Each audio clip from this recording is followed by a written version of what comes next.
corresponde hablar sobre la histología del sistema respiratorio. ¿Qué pasó aquí? No se abrió. A ver, vamos a ver qué pasó. Ahora sí. Histología del sistema respiratorio. ¿Ok? ¿Se ve la pantalla? Sí, profe. Vamos a arrancar de una vez, pues. Entonces, cuando ustedes vean su clase de fisiología y comprendan cómo se da el intercambio respiratorio como tal, verán que entre nuestra sangre y el aire ambiente se intercambian gases constantemente. O sea, lo que yo inspiro, eso tiene oxígeno y mi sangre está desprovista de oxígeno, ¿ok? Y se exhala. Entonces, ese intercambio ocurre constantemente. Entonces, realmente yo me acuerdo que me decía un profesor mío, creo que era anatomía, que realmente nosotros, ese acto de que nosotros le llamamos respirar, realmente se llama ventilar. La respiración como tal es lo que ocurre dentro de la mitocondria cuando se hacen todos estos procesos que al final producen ATP, ¿no? De que la cadena transportadora de electrones, la fosforilación oxidativa, eso es respirar. Pero el acto de ventilar, de movilizar aire, eso se llama ventilar. Bueno, el punto es que en los pulmones, en los alvéolos como tal, es que se hace ese intercambio gaseoso. Súper importante, pues para poder vivir, obviamente. Entonces no solo vamos a ver los pulmones, aquí vamos a ver un montón de cosas. Vamos a ver la nariz, la tráquea, toda la vía aérea, ¿ok? Que todos son elementos fundamentales para que se pueda dar este intercambio gaseoso. Entonces tenemos a ver elementos tal como el que está acá, ¿no? Que es la parrilla costal. Vamos a ver también los músculos intercostales en el sistema respiratorio, el diafragma que está acá, que es el músculo más importante en el acto de la respiración. Y verán ustedes también en fisiología que los pulmones necesitan un componente elástico, ¿okay? Un componente elástico que le dé cierta retracción. Entonces, del punto de vista funcional, podemos dividir al respiratorio, al sistema respiratorio, una porción conductora y una porción respiratoria. Esencialmente la porción conductora son un montón de tubos o de conductos que movilizan el aire hacia los alvéolos. Lo movilizan y lo acondicionan. Y entonces la porción respiratoria es donde ocurre ese intercambio gaseoso per se. Pudiéramos decir, en esta imagen de aquí a la derecha, que la cavidad nasal, la nasofaringe, la faringe como tal, aquí abajo la laringe, la tráquea y los bronquios más grandes, todos ellos son porción conductora. Llevan el aire desde el medio externo hacia entonces la unidad respiratoria constituida esencialmente por los alvéolos. Entonces, los alvéolos son otra estructura que tú conocerás más en anatomía, más en fisiología, pero es el sitio donde efectivamente ocurre el intercambio de oxígeno y de CO2 junto o con respecto a la sangre. Entonces, imagínate los alvéolos como unos saquitos llenos de aire, ¿no? Entonces, los saquitos llenos de aire le dan oxígeno a la sangre y reciben entonces CO2 de vuelta. Entonces, esa es una forma simplificada de analizar este intercambio, ¿no? Pero obviamente esto es más complicado, ocurre en un tema de presiones, etcétera, que tú conocerás, repito, con más calma en fisiología, pero es importante que conozca los términos y los conceptos desde ahora. Entonces estos alveolitos que parecen tontos, parecen como si fueran unas ramitas de un árbol, bueno, esos son la unidad funcional de nuestros pulmones. Ahí es donde ocurre realmente la magia, o sea, en los alvéolos. Entonces, el primer elemento que vamos a discutir en esta clase es la cavidad nasal. Ups. Entonces, desde el punto de vista anatómico, la cavidad nasal tiene dos elementos. Por fuera, o sea, yo estoy aquí señalando mi nariz, por fuera, donde se forman los orificios, eso se llama vestíbulo, ¿ok? Vestíbulo, aquí dice nasal vestíbulo, ¿ok?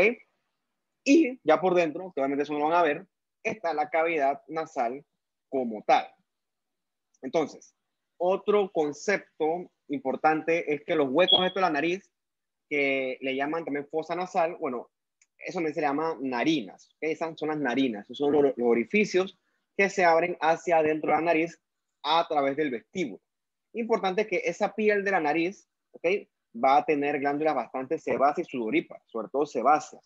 Igual por dentro, ¿no? Por dentro también tiene muchas glándulas sebáceas, bastantes, Y otra cosa importante es el nombre esto de los, bueno, aquí no se ve, de los pelitos de la nariz, que ustedes todos tenemos, por cierto, no es una cosa de estética, todos tenemos pelitos en la nariz. Bueno, esos pelitos de la nariz tienen un nombre, ¿ok? Se llaman vibrisas, ¿ok? El nombre de los pelitos de la nariz es vibrisas. Y esas vibrisas tienen su función. Las vibrisas son como una especie de filtro. Entonces, cuando tú expiras el aire pasa por los filtros y las partículas más grandes se van atrapando. Y entonces, tus glándulas que están por dentro, tanto las sudoríparas como las sebáceas, botan secreción.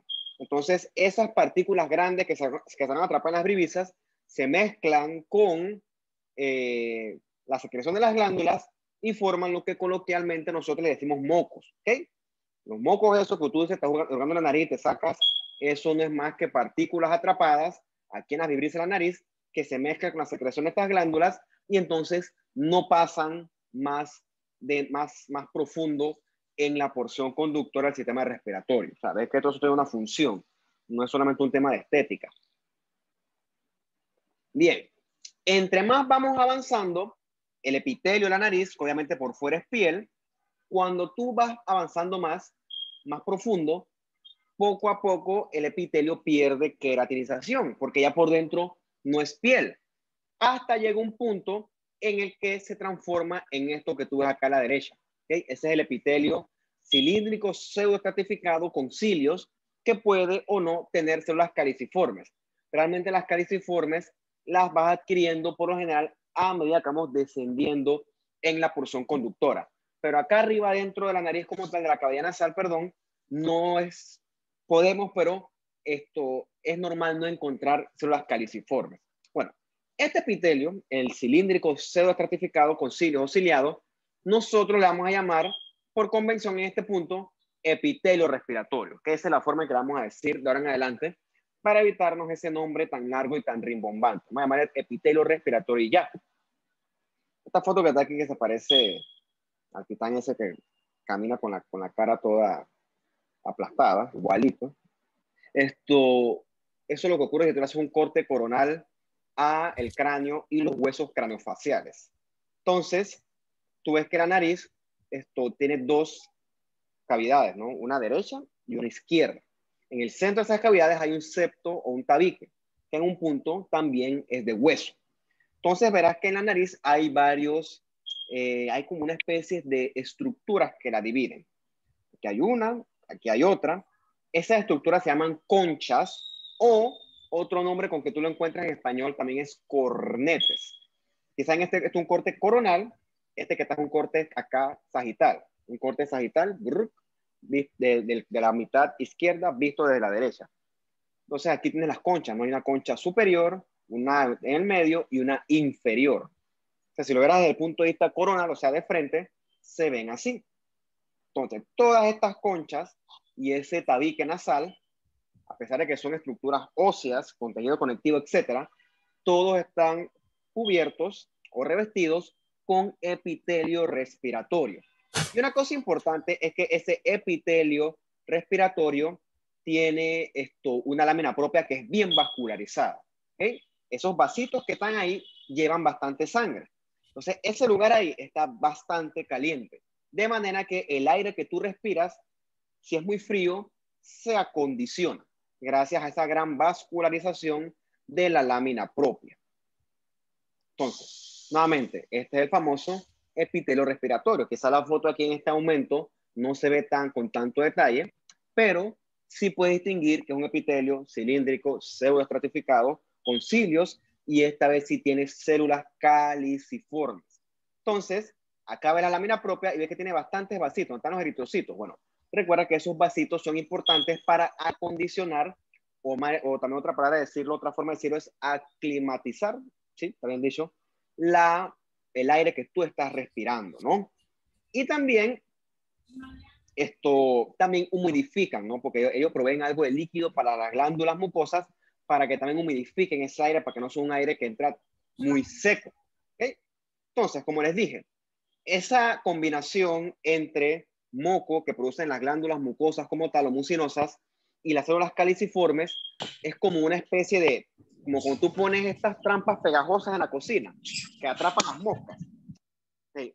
Nuestro moco, nuestra secreción mucosa, hace un efecto similar. Esa secreción mucosa atrapa puras partículas del aire, que obviamente el aire que tú respiras está extremadamente sucio, y el mío también. Lo que pasa es que el aire no se ven las partículas porque son muy chiquititas. Probablemente todo el aire no es puro, ¿okay? No es 100% puro. Algún tipo de contaminación tendrá en mayor o menor medida, y entonces esas impurezas son atrapadas gracias a nuestra producción de moco, ¿okay? Y eventualmente la flema que tú expectoras, eso es moco cargado de partículas contaminantes. O sea, tú puedes hacer dos cosas, o escupir o tragártelo. La cosa es que en la vía aérea no se queda, ¿ok? En la vía aérea no se queda. Y otra cosa que tú encontrarás aquí bastante en esta lámina propia es aquí hay una, aquí hay otra, no tiene mucho detalle, aquí hay otra, son bucos plasmáticas, ¿ok? Esas células plasmáticas secretan IgA, que es la inmunoglobulina de las secreciones, y tiene su función importante al momento de la defensa y la inmunidad, porque además está decirte que así como la piel, como el epitelio del tracto gastrointestinal, este epitelio también está en contacto con 1.400.000 y por qué no más antígenos provenientes del medio ambiente.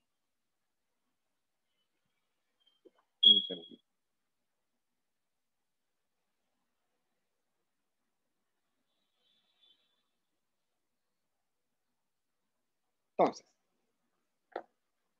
dijimos que entonces gran parte de esa cavidad nasal, menos la parte de afuera de la piel, pero lo que sí es cierto es que lo que no se ve, o sea, la porción conductora como tal, esencialmente casi toda es el epitelio clásico respiratorio, que es el que tú ves acá, ahora sí se ve más bonito.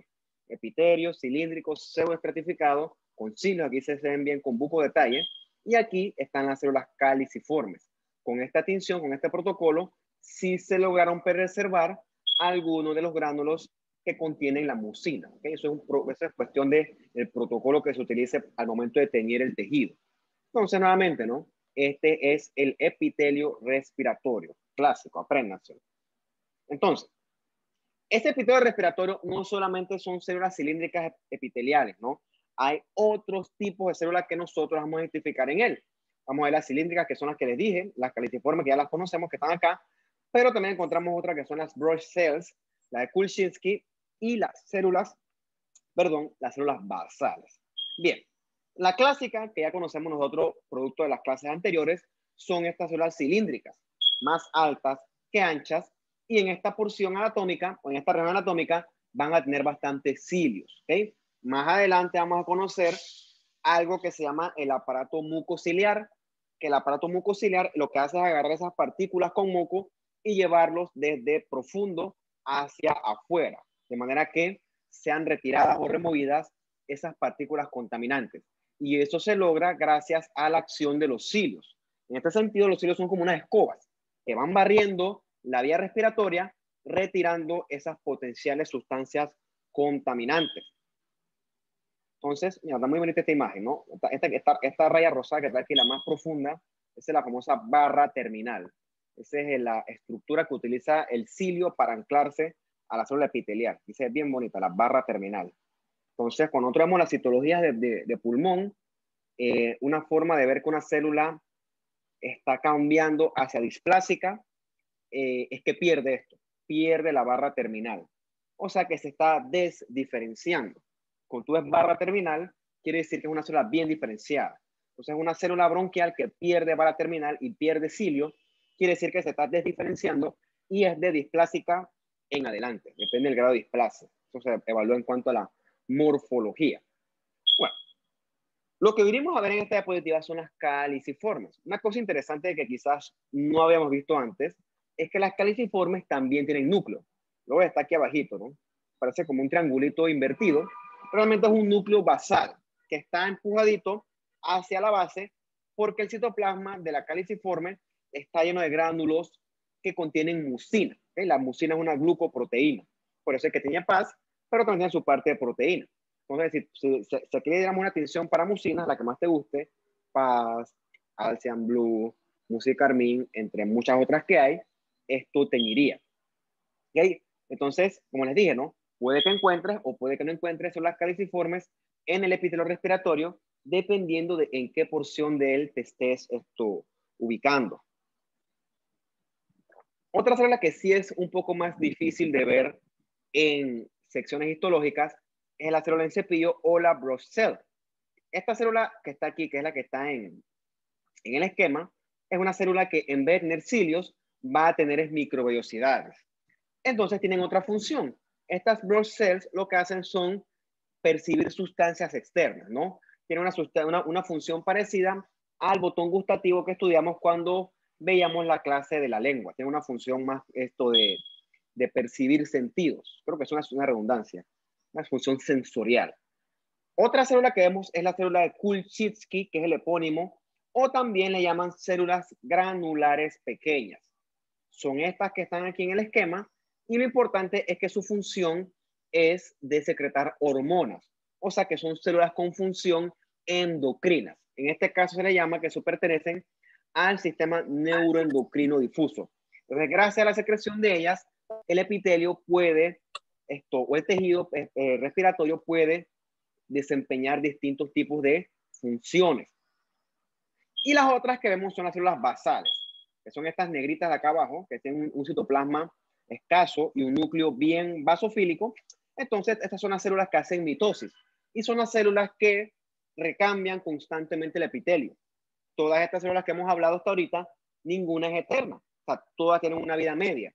Como cuando hablamos del eritrocito, de los 120 días, perdón, etcétera. Bueno, estas células del epitelio respiratorio, como cualquier epitelio, es un epitelio que está expuesto constantemente a las vicisitudes del ambiente. O sea, que es un epitelio que sufre mucho. Y como sufre mucho, constantemente hay que irlo recambiando. Y eso ocurre gracias a la acción de las células basales, que en este caso cumplen la función de células progenitoras o también de células madre. Bien, déjenme tener un poquito de agua y sigo. Y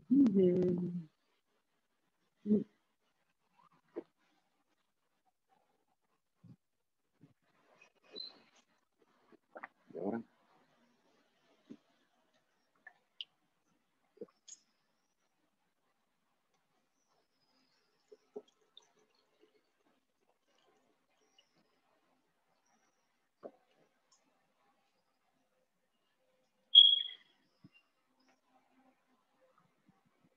Ya vamos a ver la aplicación médica del epitelio respiratorio.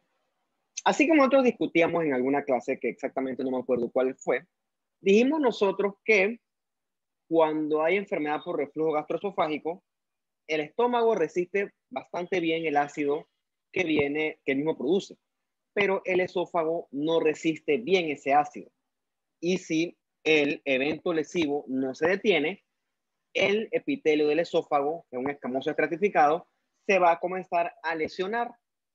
Entonces, si pasan mucho tiempo ese esófago expuesto a ese ácido, con el tiempo lo que hace es, luego de inflamarse tanto periodo, lo que hace es cambiar a un epitelio que es más resistente al ácido, que en este caso es un epitelio tipo intestinal o un epitelio con células caliciformes e inclusive tiene microvellosidades. Dijimos que entonces es un epitelio que se defiende bien del ácido, pero pierde la función de ser resistente del epitelio original del esófago. Y el problema es que si el evento lesivo sigue, ese epitelio puede transformarse de displásico hasta neoplásico, neoplásico maligno. Por eso es que la enfermedad por reflujo gastroesofágico es un factor de riesgo conocido y reconocido para el adenocarcinoma de esófago. Entonces, eso no solamente ocurre en el esófago. Prácticamente cualquier tejido del cuerpo que tú expongas a una lesión constante, siempre y cuando ese tejido no se pueda adaptar, ese tejido entonces va a sufrir cambios. Y si tú no le quitas el agente ofensor, el cambio puede ser evolucionar hacia cosas más peligrosas. ¿Okay? Cuando tú des la parte de esta adaptación, es cierto que la metaplasia es una adaptación. ¿Okay? Una adaptación que la célula usa en base a un estímulo lesivo o nocivo. Pero el problema es que si ese estímulo nocivo sigue, la metaplasia puede salirse de control y se transforma en displasia. Esto es lo que ocurre con la gente que fuma mucho, ¿ok?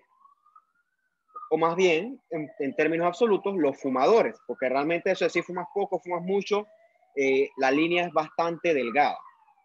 Y supuestamente está descrito en otras áreas donde hay mucha contaminación en el aire. Digo, pues es una contaminación extrema. Creo que México DF es la ciudad más contaminada peso por peso. ¿Okay? Por suerte, aquí en Panamá eso todavía no es así. La otra cosa que genera mucho daño por humo es la gente que cocina en leña. Eso se le llama biomasa. Ese humo que utilizan para cocinar en fogón, bueno, ese humo también es nocivo, es lesivo. ¿Ok? ¿Qué ocurre? El humo per se lo que hace es irritar la vía aérea, ¿okay? Sobre todo la porción conductora. Entonces, nuestro epitelio respiratorio no es muy resistente a esa irritación. Entonces, cuando usted de patología, uno de los principios de la inflamación, perdón, de la irritación es que inflama. Entonces, esa inflamación va a tratar de reparar ese daño y se van a generar ciclos infinitos de reparación de daño, inflamación, reparación, inflamación.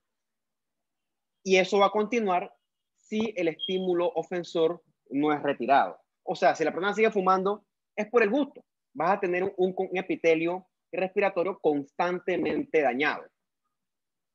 En un principio, antes de hacer un cambio metaplásico como tal, el problema es que evoluciona el paciente, puede evolucionar a algo que se llama el EPOC, siendo esto un componente de la bronquitis crónica. En la bronquitis crónica, las células mucosas de esta área hacen bucohiperplasia con hipertrofia y secretan demasiado moco. Entonces, el problema es que esto se suma al hecho de que los cilios, producto de esa inflamación constante y tan agresiva, pierden la acción. Entonces, el paciente se queda harto de moco porque produce demasiado moco para tratar de defenderse de ese exceso de irritación e inflamación y los cilios no hacen el trabajo. Por eso se llama EPOC, por eso se llama enfermedad pulmonar obstructiva, porque es cierto, este exceso de moco termina por obstruir la vía aérea. O sea, el paciente con EPOC sufre mucho. Bien, en el otro escenario, entonces, el epitelio respiratorio, que ya no aguanta tanta irritación por parte del humo, cambia entonces hacia un epitelio que sí resiste la irritación del humo, ¿ok? Que es el que tenemos acá, que es un epitelio escamoso estratificado. Entonces, este cambio de un epitelio maduro por otro epitelio maduro se llama metaplasia escamosa. Eso ocurre por lo general en respuesta al humo. No necesariamente el humo de cigarrillo, ¿okay? Cualquier sustancia, cualquier humo que irrite constantemente, esto es factor de riesgo para este. Pero ¿por cómo el cigarrillo? Porque, por ejemplo, si yo me expongo ahorita a un humo que me molesta, yo la próxima vez voy a tratar de evitarlo. El problema es que con el fumador, él fuma voluntariamente, él se expone a ese humo voluntariamente, y el que ha fumado o conoce un paciente o un familiar que es fumador, podemos llamarle paciente también porque es una enfermedad, el tabaquismo, sabrá que no hay forma de evitar que no se exponga al humo. Además está decir que esa porquería de vaping también, y esto ya peor, ¿ok? Eso es, o sea, dentro de los inventos malos que se han creado, ese es uno de los más deleterios, uno de los más maléficos que hay, ¿ok? Ese famoso vaping, no sé cómo dice en español, cigarrillo electrónico. Ese, dentro de los inventos malos, ese es uno de los peores inventos que se han hecho. O sea, es una de las cosas más deleterias que hay. Si el cigarrillo era malo, eso es 3 veces peor. Es tan malo que se han descrito daño alveolar difuso en pacientes de la edad de ustedes, 21, 22, 23 años, un poquito mayores que ustedes, pero pelados jovencitos con pulmones totalmente destruidos por el cigarrillo electrónico ese. ¿Cómo ocurre? Tenemos que ponernos a leer con qué eso, pero lo que sí está demostrado es que eso sí, o sea, eso es un arma destructora. Bien, cool. El epitelio hizo metaplasia escamosa, se defendió del humo, pero obviamente esto no va a ser estimulación suficiente para que el adicto al cigarrillo deje de fumar. Entonces, eso se va a seguir exponiendo al cigarrillo. Y entonces, eventualmente, esto va a ser displasia hasta que eventualmente se va a transformar en un cáncer. El cáncer o el tipo histológico de cáncer que está más asociado al tabaquismo es el carcinoma de células escamosas, cuya lesión precursora es esta metaplasia escamosa. Otra cosa importante para que usted conozca, esto es súper raro en Panamá, ¿ok? ¿Por qué? Porque en Panamá, aunque usted no lo crea, existen una de las mejores y mayor propagadas, es la palabra, o sea, que llega a todos lados, las mejores leyes anti-tabaquismo de todo el mundo. Una de las mejores existe en Panamá. O sea, que ya tú no ves en Panamá este tipo de comorbilidades asociadas tanto a humo de cigarrillo. Sí las hay, pero nunca en la proporción que hay con respecto a otros países donde fumar sí es muy común, ¿ok? Entonces, por suerte, esto en Panamá no existe, pero no es una cosa de todos los días. Bien, otra cosa que yo les enseñaré aquí, es que y usted verá también en fisiología, es la parte del epitelio olfatorio. O sea, es un epitelio especializado del sistema respiratorio que sirve para percibir el olor. Entonces, ese epitelio olfatorio se localiza acá arriba, ¿ok? En el techo de la cavidad nasal. Entonces, ese epitelio olfatorio es un tipo especial de epitelio pseudoestratificado en el cual vamos a encontrar neuronas olfatorias y unas células que le llaman de soporte y otras que son las células basales. Acá arriba es que se encuentra, ¿no? En el techo de la cavidad nasal.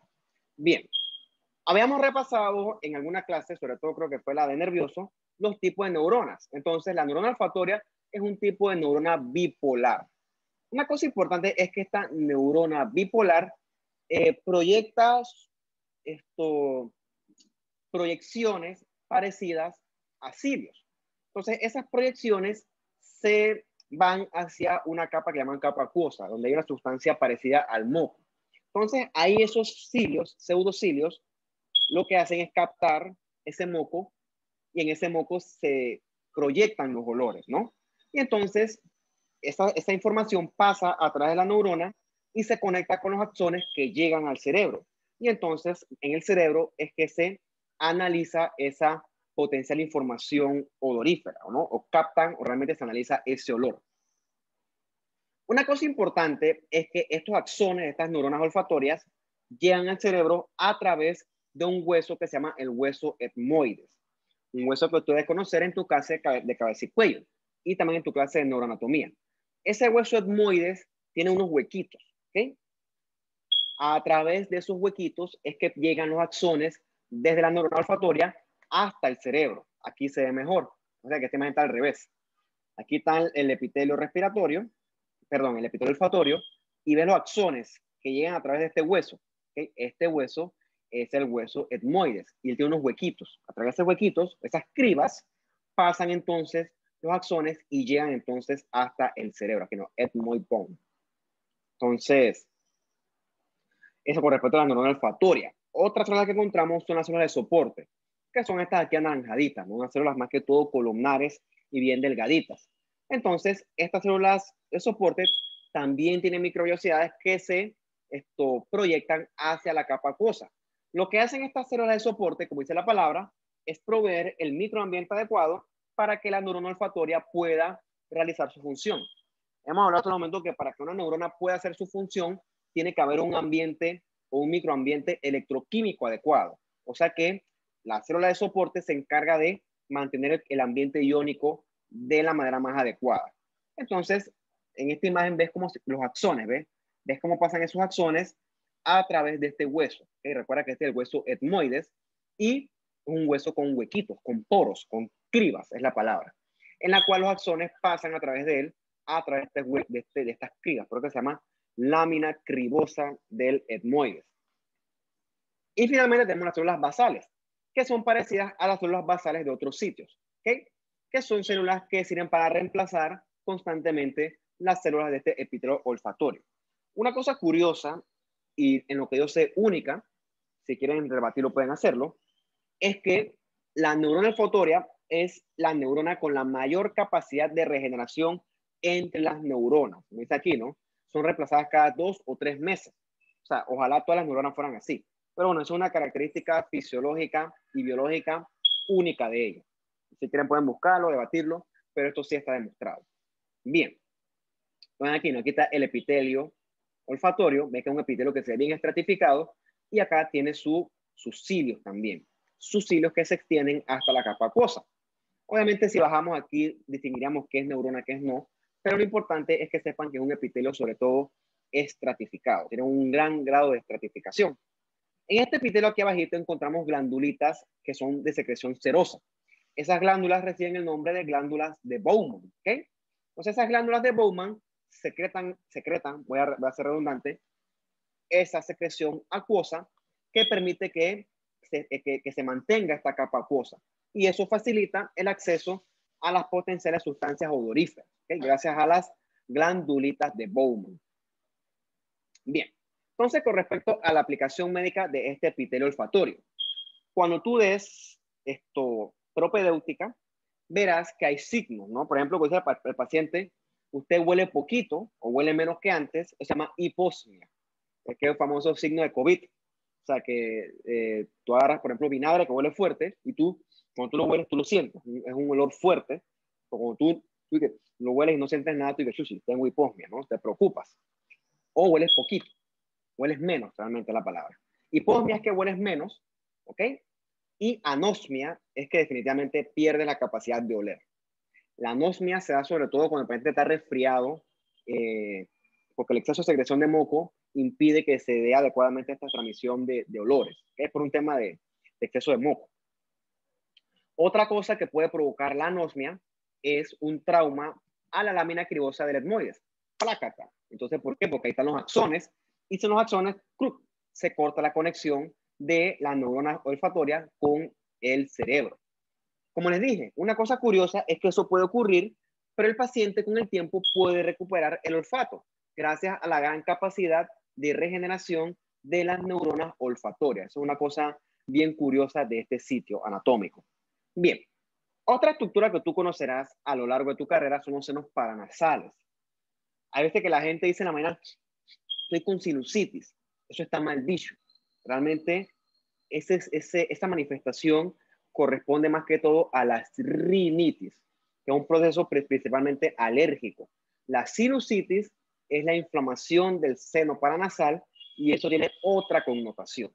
¿Qué son los senos paranasales? Bien, todos los huesos craneofaciales, los huesos frontales, los huesos maxilares, los huesos etmoides, son huesos que son huecos, ¿ok? Dentro de ellos tienen cavidades. Por ejemplo, aquí está el seno maxilar. De hecho, esos huesos con el tiempo van cambiando. Por eso es que tu voz no es igual. Mi voz de ahorita de 31 años, cuando yo tenga 60 años, no va a ser la misma voz. Puede que mi tono de voz se haga más grueso, ¿ok? Eso es porque, mentira, alguna vez lo leí, puede que te he equivocado, pero supuestamente es porque los senos paranasales van creciendo o van cambiando y van cambiando esta capacidad de fonación. No van cambiando, sí van alterándola, ¿no? Hay una pregunta, vamos a ver. Dice, profe, ¿y habrá algo que afecta a las neuronas olfatorias y no puedan regenerarse? Bueno, te lo pongo así. Si las neuronas pueden regenerarse, no hay problema. Lo que puede hacer que no se regeneren es que el estímulo lesivo siga. ¿Okay? Por ejemplo, si tú te expusiste a una sustancia tóxica, no sé cuál es la que más te guste, y eso te afectó la neurona olfatoria, al cabo de 2 o 3 meses, teóricamente se regeneran. Pero si tú vuelves y te expones, no le permite regenerarse. O sea, realmente lo que hace que algo no se pueda regenerar es un insulto, se dice en inglés, insult, es una injuria constante. O sea, definitivamente si tú expones a tu neurona olfatoria a una injuria constante, no se va a poder regenerar. O sea, ya te digo, ella tiene la capacidad de regenerarse siempre y cuando la dejes sanar. Si tú sigues exponiéndote al evento lesivo, definitivamente no se va a poder. Entonces, realmente esa es la razón. O sea, es como la piel, ¿no? Es como un hueso fracturado. Vimos que los huesos fracturados se regeneran solitos, ¿ok? Solamente que la férula hace que está alineado. Pero si tú cada vez que el hueso está regenerando, vuelve y te lo golpeas, pues diablo, nunca se va a regenerar. Entonces, la única razón de que un tejido con alta capacidad de regeneración no pueda hacerlo es que el estímulo lesivo siga ahí, ¿ok? Si no se va. Bueno, las cavidades estas, que son los senos paranasales, están revestidos de epitelio respiratorio también, ¿no? Entonces, este epitelio respiratorio también produce moco. Entonces, todo ese moco se va movilizando gracias a los cilios y todo eso conecta. Entonces, les dejo de tarea que ustedes busquen cuál es la función de los senos paranasales. Es una tarea para ustedes, porque miren que ponen esos huecos para qué sirven. Tienen su función. O de repente ustedes la conocerán en anatomía. O sea, pero sepan que la sinusitis, que es la palabra esta que está un poco mal dicha a veces, es la inflamación de los senos paranasales y casi siempre obedece a una infección bacteriana. O sea, se corre y se extiende eso a los senos. Eso produce secreción, inflamación, eso duele. Entonces, realmente la rinitis esa matutina, eso no es sinusitis, ¿ok? Se llama rinitis, es otro tipo de enfermedad, muy distinto. Bien, la sinusitis, que es la que le estoy diciendo yo, es la inflamación per se de los senos paranasales. ¿Por qué puede ocurrir? Porque ves, por ejemplo, que el seno maxilar tiene ductos que drenan hacia la cavidad nasal. Por alguna razón, ese ducto se puede obstruir. Entonces, la obstrucción de ese ducto hace que la secreción se estanque ahí. Y esa secreción estancada, o con éstasis, le pone ser así, es caldo de cultivo ideal para bacterias. Entonces, eso es lo que genera la famosa sinusitis, muy distinta a las rinitis alérgicas. Hay otro escenario mucho más raro en el cual tú puedes ver sinusitis y también bronquitis. ¿Qué es lo que ocurre ahí? Los cilios están fallando. Acuérdate que los cilios hacen así como un acto como tú pasas una escoba y entonces los cilios movilizan las secreciones hacia afuera. Imagínate, es como pretender barrer con una escoba sin cerdas, o sea, una escoba totalmente pelada. O sea, tú puedes pasar ese palo por toda la casa y no vas a barrer absolutamente nada. Esa es una forma de ver la importancia de los cilios. Entonces, eso ocurre en una enfermedad rara que se llama el síndrome de Cartagener, que creo que vimos antes alguna vez, o la disquinesia o discinesia ciliar primaria. En esta enfermedad, los cilios son defectuosos y no pueden movilizar las secreciones. Entonces, las secreciones estas de la vía respiratoria se quedan acumuladas en sus respectivos sitios y esta acumulación de secreción es caldo de cultivo ideal para bacterias, entre otros patógenos. Entonces, otra cosa curiosa de este síndrome de Cartagener es que cuando damos la clase de reproductor masculino, el espermatozoide, la colita que él tiene, es una especie de cilio modificado, que también está defectuoso en estos pacientes. Por lo tanto, ellos también van a ser estériles. Hablando de los hombres, obviamente, ¿no? Entonces, este es el episodio respiratorio del seno paranasal. Y ven aquí cómo está la lámina propia de inflamada, ¿ok? Hay mucho leucocito y los rojitos sobre todo son eosinófilos, que es mucha inflamación, sobre todo crónica. Entonces, eso así es como se vería un seno paranasal con un epitelio inflamado. Bien. Bajando por la porción conductora, siguiendo el trayecto, vamos a encontrarnos a la faringe, ¿ves? Ven que aquí está la cavidad nasal, pasamos entonces los cornetes y llegamos acá entonces a la nasofaringe. En la nasofaringe marca el inicio de la faringe como tal. Entonces, ahorita vamos a hablar un poquito de la pregunta esa de nasofaringe y orofaringe, ¿no? Ahorita la vamos a discutir, no se me ha olvidado. En la nasofaringe, nosotros encontramos acá arriba esta estructura que ya conocimos anteriormente, que se llama las amígdalas faringeas, ¿no? Ya usted sabe que eso es parte de nuestro mal. Entonces, ¿qué más encontramos en la nasofaringe? La abertura del tubo o la trompa de Eustaquio. Recuerda que la trompa de Eustaquio comunica nasofaringe con el oído medio. ¿Okay? Entonces, realmente esto es un tubo. Es una estructura hueca que permite el paso del aire. Entonces, si agarramos y vemos la anatomía, entenderemos por qué una parte está revestida de epitelio respiratorio y la otra parte de epitelio escamoso. Bien, todo esto que está aquí es la faringe. Involucra desde nasofaringe hasta orofaringe hasta hipofaringe. Entonces, acá arriba en la nasofaringe, el epitelio todavía es de tipo respiratorio. Verás que, más que todo, la orofaringe es continua con la cavidad oral. Por eso es que en la orofaringe hay todavía epitelio escamoso estratificado no queratinizante. Aquí entre la naso y la oro habrá algún tipo de transición entre epitelio respiratorio y epitelio escamoso. Pero lo que predomina aquí en la oro y también en la hipofaringe es sobre todo epitelio escamoso. Más adelante vamos a ver que En estas estructuras, lo que tú encuentras más que todo son las cuerdas vocales.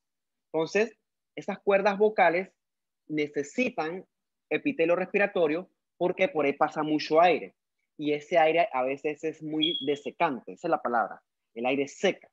Entonces, para evitar irritación producto del exceso de aire, entonces necesitamos en este punto un epitelio tipo escamoso resistente a la abrasión. Entonces, todo lo que es oro e hipofaringe va a ser esencialmente epitelio escamoso. Ya cuando regresamos entonces a la tráquea en adelante, volvemos entonces a cambiar a un epitelio tipo respiratorio. ¿Okay? Entonces, exactamente la división, la frontera entre una y la otra, no es que sea una línea que las divida, pero es para que entiendas por qué acá va cambiando el epitelio. O sea, es porque tiene distintas funciones en ese punto. Bien, un elemento que también estudiamos nosotros siguiendo más abajo de la orofaringe es la laringe, ¿no? La laringe es cortita, 4x4, y es un tubo rígido que permite el paso del aire. Desde el punto de vista anatómico, se encuentra adentro acá arriba entre la faringe y entre la tráquea. Esto que está aquí es la laringe, ¿no? Usted la puede tocar aquí con los cartílagos, son los cartílagos laringeos. Entonces, en la laringe tú encuentras este cartílagote bien duro, entonces lo puedes palpar aquí. ¿Okay? Este cartílago bien duro se llama el cartílago tiroides. ¿Okay? Tiroides, porque si buscas, es porque tiene forma de escudo. Entonces también encuentras el cartílago cricoides y también los aretinoides. Esos cartílagos son importantes porque le dan una pared semirrígida a la laringe. Gracias a esos cartílagos, la vía respiratoria tuya no se colapsa. Por ejemplo, si yo estoy durmiendo y me volteo y queda mi cara así encima de mi laringe, no se comprime. ¿Por qué? Porque los cartílagos evitan que la vía se cierre. ¿Okay? Esa es la explicación de por qué en este punto tú tienes cartílagos. Si tú eras puro tejido blando, puro epitelio con músculo, etcétera, se cierra esa vía aérea y entonces eso pues no sería muy beneficioso. ¿Ok? Entonces, también vemos ciertos cartílagos elásticos formando la laringe, ¿no? Sobre todo la epiglotis, entre otros. Entonces, todos esos cartílagos, tanto elásticos como hialinos, están conectados por ligamentos. Entonces, ¿qué permite eso? Eso permite que la laringe sea resistente, pero a la vez flexible. ¿Ok? Y también esa flexibilidad es la que permite lo que yo estoy haciendo ahorita. ¿Ok? Que yo estoy hablando, que yo puedo fonar, que yo puedo cambiar la apertura de mis cuerdas vocales para poder emitir distintos sonidos. Si la laringe fuera como la tráquea, que esencialmente es solamente un tubo, no pudiéramos hacer todos estos sonidos. Entonces, esa es la importancia de la variación anatómica entre laringe y, por ejemplo, tráquea. Entonces, de esto aquí tú puedes hablar un montón de cosas. Yo no voy a entrar en detalle con eso porque eso es más que toda anatomía, pero que esto es un sistema bien complicado entre cartílagos hialinos, cartílagos elásticos y músculos. Entonces, ese dinamismo de esas estructuras es lo que permite sobre todo la fonación. Y acá arriba la epiglotis, ¿ves? Este aquí es la epiglotis, la lengüetita esa. Bien. La epiglotis, perdón, que usted la conoció ya, se encuentra arriba de la laringe, ¿no? Es la lengüetita esta de cuando tú tragas, se cierra y cuando tú estás respirando, pues se abre para permitir el paso de aire. Entonces, ni modo que cuando tú tragas se abre, se va todo hacia la vía aérea y ya dijimos lo que pasa. Entonces, la laringe está ahí para cerrarse y evitar que la comida o fluidos entren a tu vía aérea. Es como una llave de paso. Ya conocimos que la epiglotis, perdón, está revestida de epitelio escamoso, estratificado, no queratinizante, pero hacia su parte queda contra la faringe, ¿no? O sea, le llaman también la parte lingual. Es decir, si nos fuéramos más abajo, la parte que da hacia la laringe va a ser esencialmente epitelio respiratorio. Entonces, ese es otro conocimiento que usted adquiere entonces en la clase de hoy. Lo más importante de la laringe es que de la epiglotis, es que su dinamismo se debe gracias a esto, ¿no? A que ella tiene un cartílago, pero en este caso ya usted sabe que es un cartílago tipo elástico, ¿ok? Entonces, en la lámina propia de esta epiglotis también encontramos esto, ¿no? Un montón de glandulitas, tanto mucosas como de secreción serosas, ácidos serosos, que sirven para mantener esa vía aérea adecuadamente lubricada. Entonces, esta va a ser la superficie lingual del epiglotis, ¿no? Ve aquí, epitelio escamoso, estratificado, no queratinizante, y también acá abajo encontramos el cartílago elástico y las respectivas glandulitas. Aquí un nervio, por acá una arteriola. Esto pasa, aquí encuentras cualquier cantidad de cosas. Cosas que ya hemos visto a lo largo de todas nuestras clases. Solamente aquí tú es que vamos integrando todos estos conocimientos adquiridos hasta el momento. Solamente para mencionárselos, porque es una cosa que es un poquito difícil. Esto que tú ves aquí es si tú agarras una laringe y le hicieras un corte coronal, ¿ok? Entonces tú ves la cavidad de la laringe. Entonces, si siguiéramos esa porción conductora, debajo de ese epiglotis tú ves que esto es hueco, ¿no? O sea, que hay un lumen. Y en este lumen va a haber unos ventrículos, ¿ok? Perdón, va a haber unas estructuras separadas por esto que le llaman un ventrículo, aquí con una V, un ventrículo estrecho.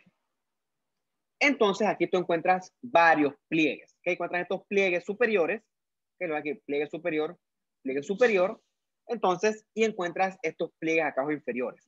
Bueno, estos pliegues, dice BC, esos pliegues son las cuerdas vocales, ¿ok?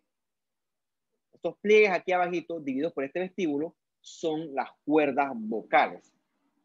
Lamentablemente de acá arriba este aumento no se ve, pero estas cuerdas vocales están revestidas de epitelio escamoso, estratificado, no queratinizante, que como les mencioné, es importante para resistir la desecación del aire, ¿ok? Entonces, estas cuerdas vocales, al momento de la fonación, hay unas que son móviles, ¿ok? Son móviles y son los que permiten las distintas vibraciones.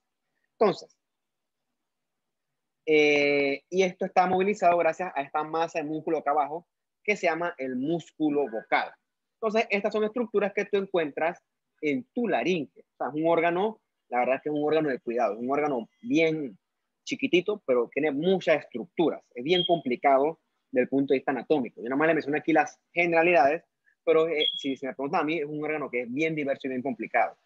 Bien, vamos quizás a algo que es un poquito menos complicado que la laringe, y es la tráquea. La tráquea es más larga, ¿no? Bueno, esto que está acá arriba es la laringe. Ves aquí el catreo tiroides, aquí el cricoides, y acá abajo se sigue la laringe, que es un poco más larga. Bueno, un poco bastante más larga. Por dentro, la mucosa laringea es epitelio respiratorio, con una lámina propia que va a tener bastantes glandulitas de secreción mixta, ¿ok? Que sobre todo van a producir bastante moco. Una cosa característica del punto de vista anatómico con respecto a la tráquea, perdón, de la laringe, es que hacia posterior, o sea, hacia atrás, los cartílagos son incompletos, ¿ok? Lo ves aquí, ¿no? Esta es la vista posterior y ves que los cartílagos tienen una forma de C, o sea, hacia atrás no están cerrados. Eso es importante porque hacia atrás lo que se encuentra es el esófago. Entonces, cuando tú estás deglutiendo, tu esófago cambia de volúmenes y estos anillos incompletos le permiten al esófago distenderse sin verse obstruido o afectado o movilizado por los cartílagos rígidos de la tráquea. Y a su vez, estos cartílagos de la tráquea que son rígidos aseguran que tu vía aérea siempre se mantenga abierta. Recuerda, si tú tuvieras aquí un tejido que fuera blando, tu vía aérea se colapsa. Eso sería malo. Entonces, lo ves aquí, si agarras esta tráquea y la cortaras, y es un corte axial, ves aquí entonces el cartílago hialino, que tiene una forma de C, y hacia atrás es incompleto. Entonces, lo que se encuentra acá atrás es la mucosa o el tejido propio del esófago. Es importante porque eso permite que cuando tú estás tragando, deglutiendo, el esófago que se expande por el propio peristaltismo, esto puede hacerlo libremente gracias a esta configuración incompleta de los cartílagos traqueales. Parecida esta imagen en la epiglotis, pero usted ya sabe que es distinta. Me preguntas a mí, la diferencia fundamental entre epiglotis y esta tráquea está acá, en el epitelio. Este epitelio que está acá es un clásico epitelio tipo respiratorio. En honor a la verdad, con un HY, el cartílago elástico es muy parecido a el cartílago hialino, por no decirles iguales, vamos a confirmar. ¿Lo ves? Igualito, ¿ok? Igualito. Entonces por lo menos yo mandaré con cuidado al momento de decir por HY si es uno es el otro. Para eso tú necesitas tinciones. Por ejemplo, si tu sospecha es una tinción, pero si tu sospecha que es el cartílago elástico, tú mandas una tinción elástica. un Verhoef, por ejemplo, o también bueno, Verhoef es el que usamos nosotros en el complejo, y así tú los diferencias. Pero por H y E, el contraste que hay entre uno y el otro es nulo, o sea, son igualitos. Entonces, la clave no está en distinguir el cartílago, la clave está en distinguir el tipo de epitelio, porque fuera de eso, glandulitas hay en uno y también en la otra, entonces la clave está acá abajo en el epitelio. Si quieres expandir, puedes hablar aquí de los grupos isógenos, de los condrocitos con los condroplastos, condroblastos, perdón. Todo eso se cumple, ¿ok? Todo se cumple, todo lo que hemos visto en las clases anteriores. Bien, como seguimos bajando la tráquea se va dividiendo. Y entonces la primera división se llaman entonces los bronquios primarios, ¿ok? Y los bronquios primarios son los que se van a cada respectivo pulmón. O sea que hay un bronquio primario derecho y un bronquio primario izquierdo, ¿ok? Dame un segundito para ver qué fue lo que pasó acá. Supervisión rapidita. Perfecto. Y así.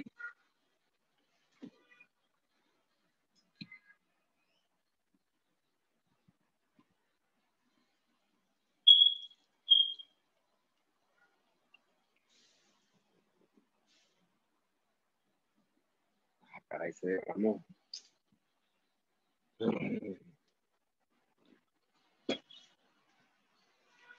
En este punto nosotros discutimos una pregunta clásica de la anatomía, una pregunta clásica, que yo considero que todo médico debe saber y conocer. Bien, el pulmón derecho, hay 3 lóbulos, ¿ok? Un lóbulo superior, un lóbulo medio y un lóbulo inferior. En el pulmón izquierdo hay 2 lóbulos, un lóbulo superior y un lóbulo inferior. Y está esta lengüetita aquí que le llaman la língula, ¿ok? Apréndase eso. Pulmón derecho, 3 lóbulos, pulmón izquierdo, 2 lóbulos.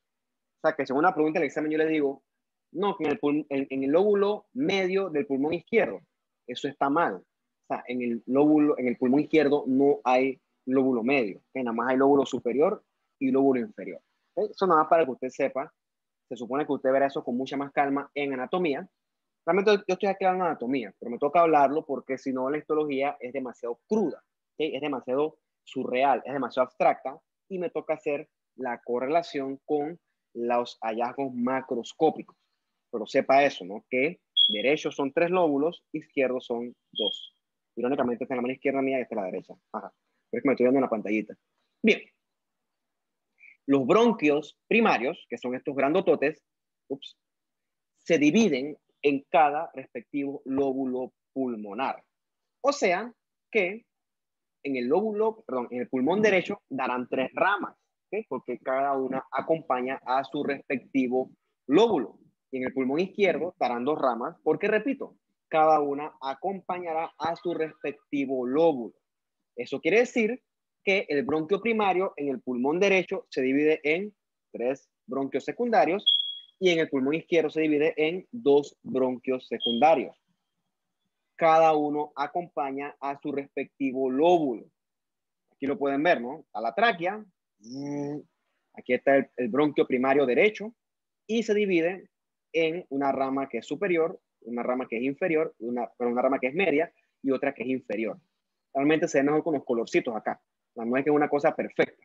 Entonces los bronquios secundarios en azul, superior, medio e inferior. ¿Okay? Es una forma de verlo, ¿no? No es como una cosa perfecta tampoco, pero es una cosa más que todo esquemática. Entonces, luego de esa división de bronquios secundarios, los bronquios vuelven y se dividen. Y esta vez se dividen hacia los bronquios terciarios. ¿Okay? Ya los bronquios terciarios son los que están aquí esquematizados por amarillito. O sea, ya son muchos más. Ya no son tan fáciles de dividir. Lo importante es que el bronquio terciario, como un arbolito, pues se llama árbol bronquial, cada vez se va dividiendo más. Hasta que llega a unas ramas que sí son chiquititas. ¿Okay? Chiquititas que digo que son microscópicas. Que son entonces los bronquiolos. Entonces, cada bronquiolo se divide en unidades más chiquititas que son los bronquiolos terminales. Entonces, como un árbol, ¿no? El tronco es la tráquea, las ramas más grandes son los bronquios primarios, después siguen los bronquios secundarios, después los terciarios, después los bronquiolos, después los bronquiolos terminales y veremos después que hay bronquiolos respiratorios, hasta que llegamos finalmente a los alveolos. Igualito un árbol, igualito un árbol. Lo ves aquí, ¿no? Igualito un árbol. De hecho, aquí todo es como un árbol. Las glándulas, esto. Bueno, voy a buscar más creatividad al momento de hacer los ejemplos. Bien. Eso con respecto a la generalidad desde el punto de vista anatómico. ¿Okay? Al igual que en un árbol, las ramitas que están arriba son mucho más delgaditas que las ramitas que están pegadas al tronco. ¿Okay? O sea que cada vez que hay una ramificación, la ramita se hace cada vez más chiquitita. Entonces, lo mismo ocurre con nuestros bronquios. Los bronquios primarios son más grandes que sus respectivas divisiones. De hecho, cada vez, o sea, los bronquios primarios son grandes, o sea, son tan grandes que eso no cabe en una laminilla. Por eso es que no vamos a ver laminillas de bronquios primarios porque eso es más grande que la laminilla. Tú eres como conseguir una laminilla grandotota, que de hecho sí hay, pero bueno, eso todavía no lo he conseguido yo. Bueno, el punto es que cuando el bronquio se va ramificando, mira tú, eventualmente se ramifica tanto que llega a un diámetro de 1 a 2 milímetros. O sea, eso es como la mitad del diámetro de un carrizo. O sea, chiquitito, ¿ok? Chiquitito. Una cosa importante es que los bronquios grandes van a tener mucosa bastante parecida a la tráquea, ¿no? De tipo respiratorio. Pero entre la tráquea y el bronquio hay ciertas diferencias. Entonces, una cosa importante es que el bronquio primario, los anillos de cartílago son completos. Ok, vamos a parar hasta ahí porque les dije yo que lamentablemente eso no lo vamos a poder ver en una laminilla porque el bronquio no cabe en una laminilla, ¿no? Tuviéramos que verlo cortado y bueno, eso todavía no lo he conseguido. Pero sí se puede ver en este esquema. Tú ves que aquí en este esquema, en este bronquio primario, que será aquí el derecho, ves aquí que esquemáticamente el cartílago rodea todo el conducto, ¿no? Todo el bronquio, toda la estructura. Eso es diferente versus la tráquea, porque recordemos que la tráquea, los anillos son incompletos hacia posterior. Entonces, una cosa importante es que con este bronquio se va ramificando, ya el cartílago que lo rodea no es completo, sino que lo rodea son placas de cartílago incompleto. ¿Qué es lo que vendríamos nosotros teniendo aquí? Tú ves que tienes aquí tu bronquio, tu conducto, tu vía aérea, tienes un epitelio que es estratificado, tipo respiratorio, y ves que tienes cartílago hialino, pero que son como unas islas o unas placas que no lo rodean completamente. Si yo te pongo esto en un examen, un quiz, la respuesta es bronquio, ¿ok? Porque tiene cartílago. Si es bronco primario, si es secundario, si es terciario, no, ni yo puedo responder eso, ¿ok? Pero lo importante es que cuando tú ves en la vía aérea cartílago, eso es bronquio, ¿ok? Eso, la respuesta es bronquio. Vamos a diferenciarlo más adelante cuando conozcamos a los bronquiolos. Otra hallazgo histológico importante del bronquiolo, del bronquio, es que él tiene bastantes glandulitas, ¿no? Glandulitas tanto mucosas como serosas. También tú encuentras aquí músculo liso como el que está con el cursor y también encuentras fibras elásticas. Eso es lo que permite que el bronquio pueda expandirse cuando tú inspiras. Y al paciente que es asmático, un componente del asma es que la vía aérea, ¡puf!, se cierra. ¿Okay? Se cierra porque el músculo liso de la vía aérea se contrae. O sea, se llama broncoconstricción y el resultado se llama broncoespasmo. O sea, se cierra, ¡puf! Eso es gracias a ese músculo liso de esta vía aérea. O sea, el paciente que es asmático se hará una idea, según usted es asmático, que algunos debe ser porque son bastantes, se hará una idea de lo que estoy yo más o menos hablando. O sea, eso es como si te quedas sin aire. Bueno, digo yo que es así. La verdad es que yo soy asmático, nunca lo he vivido, pero cuando uno lee y uno ha visto, es así. También se queda... Ah, y hay sibilancias. ¿Por qué hay sibilancias? Porque es como si yo soplara así. Ese es mi bronquio normalmente abierto. Cuando el músculo se contrae, ¡puf!, la vía aérea se cierra y queda así. Y por eso es que silba. Y de hecho, eso se escucha. Se llama sibilancia y tú lo conocerás cuando rotes propedéutica. Un paciente con sibilancias tiene broncoespasmo, o sea que su bronquio, ¡puf!, está cerrado. Y el poquito de aire que pasa ahí silba, ¿okay? Como si fuera un instrumento musical prácticamente. Eso es bonito, tiene su ciencia, pero bueno, hay que ver paciente, así que paso, le dejo a ustedes. Bien. En ese bronquio, como más o menos vemos aquí, que hay muchos leucocitos, sobre todo linfocitos. Recuerde que, al igual que el tracto digestivo, la vía respiratoria está expuesta a mucho antígeno del medio externo. O sea que todos estos leucocitos forman parte del MALT de ese sitio. También podemos encontrar bastante cartílago, bastante folículo linfoide. Y otra cosa importante es que a medida que el bronquio se va ramificando en ramas más pequeñas, valga la redundancia, va disminuyendo la cantidad de cartílago hasta que eventualmente se pierde. Bien, esto es lo que hemos visto hasta el momento. Esto que está acá es el bronquio, revestido de su mucosa respiratoria, un epitelio cilíndrico estratificado, pseudoestratificado, con cilios. ¿Okay? Esto que está acá es la placa de cartílago, es incompleta, y ves aquí que hay haces de músculo liso. Va a haber también fibras elásticas, probablemente por tema de contraste no se van a ver, y hay bastante tejido linfoide y algunas que otras glandulitas por ahí también. Entonces, esto que está aquí, esto es un bronquio. Que si es primario, que si es secundario, bueno, eso a nivel histológico está duro determinarlo, ¿ok? Entonces, la respuesta aquí, esto es bronquio. Diferente al bronquiolo, muy diferente, ¿no? El problema es que las palabras se parecen, pero es muy distinto. Entonces, que el bronquiolo es cuando la vía aérea se vuelve chiquitita, 1 milímetro o menos, y eso ocurre aproximadamente a la 10ª ramificación. Fuera del tamaño, el bronquiolo tiene muchas diferencias con respecto al bronquio.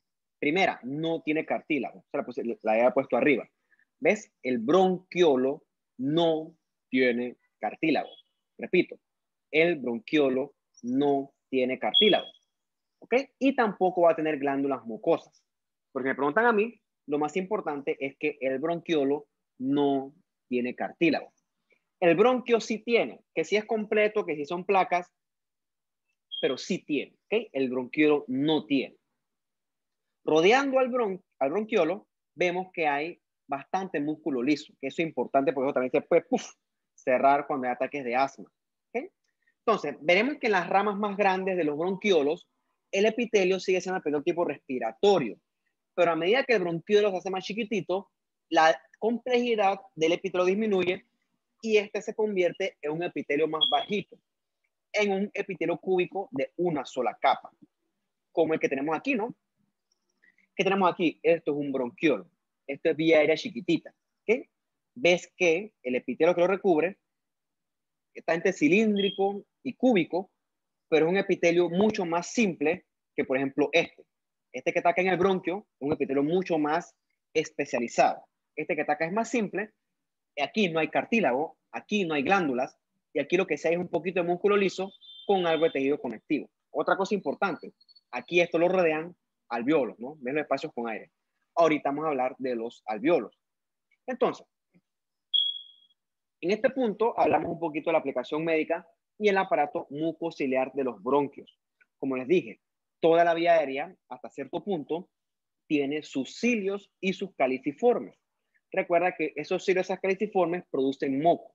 Ese moco se pega junto a las partículas contaminantes que sin querer queriendo inspiramos y entonces por la acción de los cilios van, como dice acá arriba, subiendo ese moco junto con partículas contaminantes. Entonces eso es lo que usted expectora. Si no fuera por ese moco y esos cilios, todo ese contaminante se quedaría estancado en la vía aérea y eso se infectaría. ¿Okay? Por eso es que la persona que fuma mucho, que los cilios pierden acción, hacen mucha infección de vía respiratoria baja, hacen mucha bronquitis. De hecho, no hacen mucha, es crónica, pero se llama bronquitis crónica, porque se pierde la integridad de este aparato mucociliar. O sea, por muy cochino, por muy asqueroso, por muy desagradable que sea el moco, ese moco tiene una función. ¿Okay? Recuerden que el cuerpo es sabio. Con respecto a los bronquiolos, que son vieras chiquititas, repito, se pueden también inflamar, se pueden afectar. Y esto se da sobre todo en niños chiquitos. ¿Okay? Los niños chiquitos, cuando hacen esta dificultad respiratoria, cuando chiquitos son menos de 2 años. ¿Okay? Eso por lo general se llama bronquiolitis. Desde el punto de vista semiológico, o sea, con un paciente con asma y bronquiolitis, las manifestaciones son muy similares, ¿ok? Dificultad respiratoria, fiebre, etcétera, dependiendo de cuál sea la causa. ¿Por qué les digo esto? Porque tú verás cuando es pediatría que un niño menor de 2 años no puede tener asma, ¿ok? Entonces, y tampoco puede tener alergias. ¿Por qué? Porque a esta edad el sistema inmune aún se está desarrollando, aún está creciendo. Entonces, es ilógico que tú puedas tener alergia a ese punto. O sea, en ese punto, como conectando con la clase de sistema inmune, los leucocitos y compañía todavía son naive, todavía son ingenuos. Te lo digo porque esto ya estamos hablando de, con Ginata hablando algo, y que no, que el pediatra me dijo que mi bebé es, o no, para no decir el pediatra, mi vecina me dijo que mi bebé es alérgico. O sea, eso no se puede. Un bebé chiquito no puede ser alérgico porque el sistema inmune todavía no está preparado para eso. ¿Ok? Entonces, a esa edad, esos esos síndromes con dificultad respiratoria en un niño chiquitito, probablemente sea esto, una bronquiolitis. Que es que la vía chiquita, ¡puf!, se cierra y obviamente eso provoca dificultad respiratoria. Esas bronquiolitis, por lo general, obedecen a una infección viral. ¿Ok? Adenovirus, rinovirus, el más común es el virus sincitial respiratorio. Y este que está aquí se los dejé porque esto, por suerte, aquí no existe. Estos measles, ¿ok? Son measles, es el inglés para el sarampión. ¿Ok? Por alguna razón el libro lo tiene. Me imagino que debe ser que en Estados Unidos sí hay sarampión. Pero por suerte acá en Panamá no. O sea, cayó un paciente con sarampión y salgo huyendo. Eso da miedo. ¿Ok? Eso se eliminó gracias a la vacuna de la MMR. Una de esas M es de measles, la otra M es de mumps, que son de las paperas que vimos en la clase pasada, y la otra R es de rubiola. ¿Okay? Entonces, cuando tú eres un niño chiquitito menos de 2 años con dificultad respiratoria, hey, no le digas eso asma, eso es una bronquiolitis u otra cosa, pero no es asma. Ahora, habiendo dicho eso, yo no soy pediatra, entonces los exhorto a que demuestren que lo que digo está equivocado, generen su propio conocimiento. ¿Okay? Eso lo aprendí yo en su momento. Obviamente no lo he vuelto a estudiar, lo he analizado gracias a lo que yo me manejo, pero puede que esté equivocado. ¿Okay? Yo no soy portador de la verdad absoluta. Yo puedo equivocarme también. De hecho, varias veces he dicho cosas que son más o menos incorrectas. Yo voy, las estudio, me corrijo. Yo no soy exento de errores tampoco. Yo no soy Einstein. Yo no soy soy un tipo normal. Lo importante es que el conocimiento yo se lo facilito, ¿ok? Pero siempre pongan en duda lo que yo digo y si se ponen en duda, investiguenlo. Y créanme que así sí van a aprender. Con el tiempo, eso no se logra de un día a otro, ¿ok? Eso se logra con el tiempo. Bien, por eso es que la carrera es tan larga. El punto es que la bronquiolitis puede persistir, sobre todo si al paciente no se le da tratamiento, no se le da manejo, no se le da soporte. Y entonces genera algo que por suerte es raro, que es esta bronquiolitis obliterante, que es que se forma un tapón de fibrosis dentro del bronquio. Por eso se llama obliterante o obliterans. Antes se llamaba BOOP, bronquiolitis obliterante completa. No me acuerdo muy bien las siglas. Obliterante obstructiva, algo así. Por suerte eso ya no existe porque eso ocurre en un paciente que no se le está tratando. Paciente que tiene una dificultad respiratoria, un niño, yo no creo que nadie lo deje tranquilo. O sea, tú corres y lo llevas al centro, en este caso el que tiene el niño, pero decirte algo. Ves que es un tapón literalmente de fibrosis y eso ocurre porque hubo un proceso de inflamación sostenida que generó reparación y esa reparación se tradujo en esto, ¿no? En este tapón de fibrosis. Bien, vamos a una cosa. Listo, ¿no? Vamos a tomar aquí 5 minutos, no voy a descansar 5 minutos o menos y sigo, ¿no? Y ya falta poquito para la clase.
Listo, sigamos.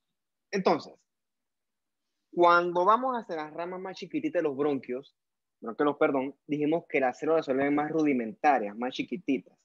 Y entonces, la ves aquí, ¿no? Son células que son aplanaditas y pierden esa estratificación de las que hablábamos cuando veíamos la vía aérea más arriba. Bueno, estas celulitas así chatitas se llaman células CLOP, o también se le llamaba antes células de Clara.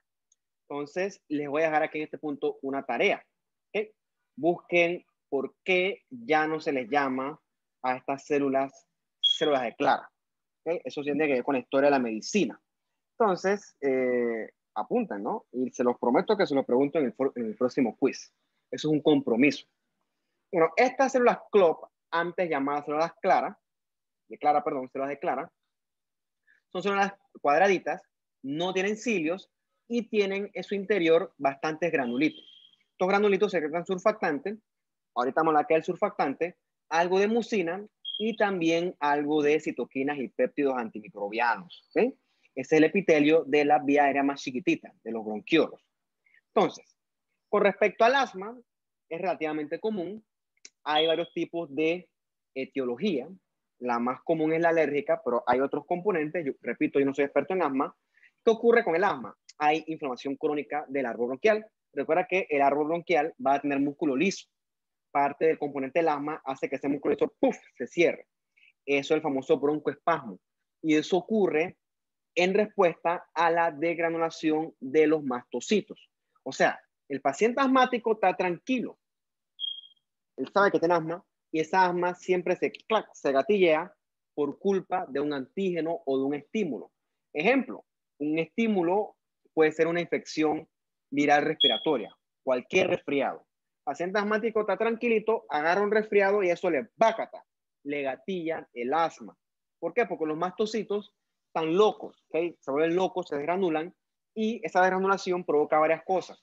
Una de ellas es la constricción del músculo liso de la vía respiratoria. Otro desencadenante puede ser hacer ejercicio, eso también desgranula los mastocitos. El aire frío también, entre otras, ¿no? Entonces, eventualmente el bronquiolo terminal se ramifica nuevamente y llega a convertirse en el bronquiolo respiratorio. Entonces, el bronquiolo respiratorio es el que entonces se abre hacia los alvéolos. Y entonces, en este punto, es que pasamos nosotros a la porción respiratoria, que es donde se da el intercambio gaseoso como tal. La mucosa de los bronquiolos, tanto respiratorio como el terminal, es bastante similar. ¿Okay? Nuevamente encontramos células CLOP, músculo liso, ¿okay? Y veremos que cuando pasamos entonces a los alvéolos como tal, que son estos saquitos, vamos a ver que están revestidos por un epitelio bien aplanadito, bien finito, bien delgadito, ¿no? Que son los famosos neumocitos tipo 1 que conoceremos en lo que falta de la clase. Entonces, esto que está acá ya es vía aérea chiquitita. Esto es súper pequeñito. Y aquí esto mide micras. Entonces, esto que está aquí es el bronquiolo terminal. ¿Ya? Ves que tiene su epitelio revestido de células CLOP. Y finalmente ves que ese bronquiolo terminal se abre hacia los bronquiolos respiratorios. ¿Cómo yo identifico el bronquiolo respiratorio? Porque tiene transición entre epitelio con células CLOP y alvéolos. Cuando tú ves que eso está pegadito, eso es bronquiolo respiratorio, quizás como aquí. Eso lo puedo buscar con más detalle en la Histology Guide. ¿Okay? Entonces, así tú diferencias bronquiolo respiratorio de bronquiolo terminal. Repito, el bronquiolo respiratorio está en contacto con el alvéolo como tal. Entonces, ves cómo conecta todo. O sea, ya esto es la vía aérea, la porción conductora como tal, porción respiratoria como tal, porque esta está en contacto con los alvéolos per se. Entonces, con respecto a los bronquiolos respiratorios, puede haber obstrucción de esta vía aérea. Por ejemplo, cuando tú ves fisiología, tú verás que los pulmones se llenan de aire. ¿Okay? Si un pulmón tú le tapas la vía aérea, el pulmón se flatea, literalmente se flatea. Y eso pasa. Cuando tú cuando tú obstruyes la vía aérea por lo que tú quieras, por ejemplo, exceso de moco, el sitio afectado hace que el pulmón ipsilateral se colapse, ¿okay? Se flatea literalmente. Eso se llama atelectasia. Eso es sobre todo común en los pacientes postoperados, ¿ok? Por el tema de la anestesia, entonces los pacientes tienen dificultad para movilizar las secreciones. Entonces esa secreción se puede acumular y eso puede obstruirse esa vía aérea y eso hace que el pulmón se flatee. Eso es común en esa atelectasia post-op. Entonces parece que al paciente le ponen a hacer una cosa que se llama triflow, que es a soplar unas bolitas. ¿Okay? Esos son ejercicios respiratorios. Eso ayuda a que este moco se movilice. Obviamente, ¿no? La atelectasia no es el final del mundo. Es reversible si corriges la obstrucción. Lamentablemente, o no lamentablemente, eso se puede sobreinfectar. ¿Okay? Y puede haber atelectasia con neumonías, etc. Entonces, siguiendo entonces los bronquiolos respiratorios, estos se abren hacia los ductos alveolares. Mira, aquí se ve mejor el fenómeno que te decía antes, ¿no? Ves aquí el epitelio del bronquiolo respiratorio, células CLOP, y ves cómo él se abre hacia el epitelio del ducto alveolar. Ves que es un epitelio súper finito. Entonces, entre este bronquiolo respiratorio y el terminal, ellos son igualitos morfológicamente. La diferencia es que este se conecta con el ducto alveolar como tal. Como dijimos, ¿no? Estos ductos alveolares o alveolos están revestidos de este epitelio súper finito, súper delgadito, ¿no? Entonces, en este alveolo tú encuentras algo de lámina propia, algo de músculo liso en cada apertura alveolar. Entonces, aquí hay una matriz extracelular bien especializada con colágeno y fibras elásticas. Eso es lo que le permite al alveolo no flatearse ni tampoco sobredistenderse. Es un concepto importante de esto, no estornudar. Entonces, mira aquí, ¿no? Aquí tienes el bronquiolo, quizás esta es la porción terminal, y cuando él se va abriendo hacia el ducto alveolar, se transforma entonces en un bronquiolo respiratorio como tal. Y ya estos espacios así, todos abiertos, delgaditos los septos alveolares. Todo esto son alveolos, ¿ok? Entonces, todos estos son estos alveolos o sacos alveolares. Son el final del ducto alveolar o son el final de la porción respiratoria de la porción respiratoria como tal. Bien, estos alveolos, como les dije, tienen una matriz extracelular donde tú encuentras fibras elásticas, reticulares, algo de colágeno. Eso evita que cuando tú estás respirando, el alveolo se sobredistienda. ¿Okay? Tienes un límite. Eso ocurre gracias a esta matriz extracelular y también evitan que el alveolo se colapse. ¿Okay? Eso es la matriz que le da sostén. Otra cosa importante es que en este alveolo tú ves muchísimos capilares, ¿ok? De este momento no se ve, pero de hecho es la parte del cuerpo que tiene la mayor densidad de capilares, o sea, la red más rica. Tiene sentido, porque en este sitio es que ocurre el intercambio gaseoso con la sangre. Y con respecto a la aplicación médica de los alveolos o los sacos alveolares, hablamos un poquito de este daño alveolar difuso, que fue sobre todo famoso con el COVID, porque una de las manifestaciones pulmonares que daba el COVID al paciente es el daño alveolar difuso, como dice la palabra. Hay daño al alveolo y también daño al endotelio capilar. ¿Ves cómo está todo inflamado esto? Todo rojo, todo lleno de sangre, todo lleno de leucocitos. Y lo más importante fuera esa inflamación es que en el alveolo se forman estas estructuras eosinofílicas, rosadas. Esas son las famosas membranas hialinas. ¿Okay? Eso es indicación de un daño alveolar difuso. Ahora, en una charla reciente vimos que puede haber daño alveolar difuso sin formación de membrana hialina. Bueno, hay de todo. Bien, una cosa importante es que el daño alveolar difuso no es una enfermedad. ¿Okay? Es una manifestación de algo. O sea, no es una entidad como tal. Y ocurre, por ejemplo, secundario a una infección, secundario a un embolismo graso. ¿Qué es un embolismo graso? Que un émbolo de grasa viajó por toda la circulación y llegó hasta un capilar del alveolo. O sea, repito con esto que los émbolos no son solamente coágulos. Un émbolo es cualquier sustancia extraña que viaje dentro de la sangre. Estos émbolos grasos se ven sobre todo cuando hay grandes fracturas, sobre todo fractura de fémur, o cuando te toque hacer RCP a un abuelito delgadito y tú pongas la mano encima de él y tú escuchas crack. Eso quiere decir que tú le fracturaste una costilla. Eso es común, para mí es agradable, y probablemente cuando tú haces eso, esta médula ósea con grasa. Cuando tú estás ahí, eso libera embolitos, ¿ok? El RCP vigoroso es una causa demostrada de embolismo graso. Entonces, los alvéolos son espacitos llenos de aire, ¿ok? Son chiquititos, 200 micras, entonces es chiquitísimo. Entonces, esto que está acá fue una autopsia que alguna vez me tocó hacer. Obviamente, cuando tú cortas un pulmón, el pulmón está totalmente sangriento, ¿ok? Porque ahí hay muchos capilares llenos de sangre. Cuando tú lo tocas, es como tocar una esponja, cuando estás fregando y la esponja está llena de jabón. O sea, más o menos así se siente el pulmón, pero más resbaloso. ¿Por qué? Porque ahí, en esos alvéolos, hay mucho aire. ¿Okay? Hay mucho aire y hay mucha sangre. Y eso es lo que al final del día le da esa textura esponjosa.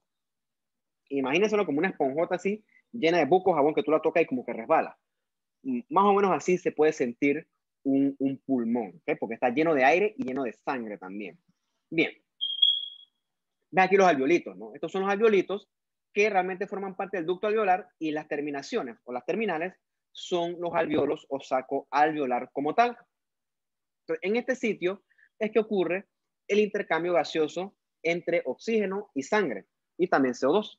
Entonces, este es el alveolo, ¿no? Vemos que el alveolo va a estar revestido de unos finos septos alveolares. En este fino septo tú vas a encontrar una matriz extracelular bien importante. Como les dije, tiene fibras elásticas y fibras reticulares. Esa estructura previene que el alveolo se sobredistienda y también evita que el alveolo se colapse, ¿ok? O se distienda excesivamente. Por ejemplo, es como, por ejemplo, usted te pone una media y la media la jala mucho y se rompe. Bueno, ya no sirve. Esa media tiene su elasticidad determinada.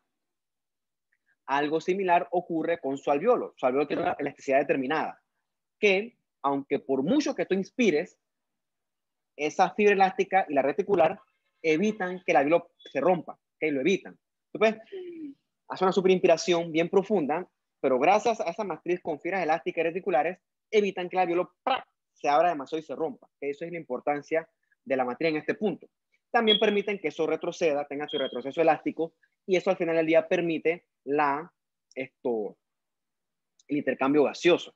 Y como les dije, ¿no? Aquí hay muchísimos capilares, que eso es lo que permite este intercambio gaseoso como tal.